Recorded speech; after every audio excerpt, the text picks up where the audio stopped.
সারা দিন কাজ করতে করতে আমার আর ভালোই লাগে না। ননদ রয়েছে বাড়িতে, একটু হাতে হাতে সাহায্য করে দিলে কি ক্ষতি হয়? ভাল লাগে না আমার আর। বৌদি, হ্যাঁ আমি একটু বন্ধুদের সঙ্গে ঘুরতে যাব, আমাকে একটু সুন্দর করে সাজিয়ে দাও।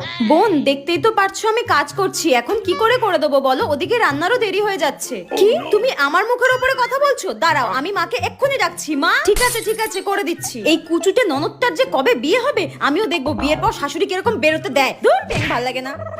নাও এবার আমাকে সাজিয়ে দাও, ধরো। ধুর, আজকে এমন সাজ সাজিয়ে দেবো জীবনে সাজানোর কথা মুখেও আনবে না।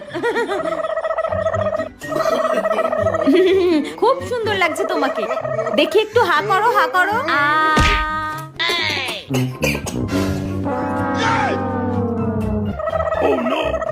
যা সাজান সাজিয়েছি, আজকে ওর বন্ধুরা ওকে দেখে উল্টে না পড়ে যায়। বৌদি, আমাকে সুন্দর লাগছে তো? খুব সুন্দর।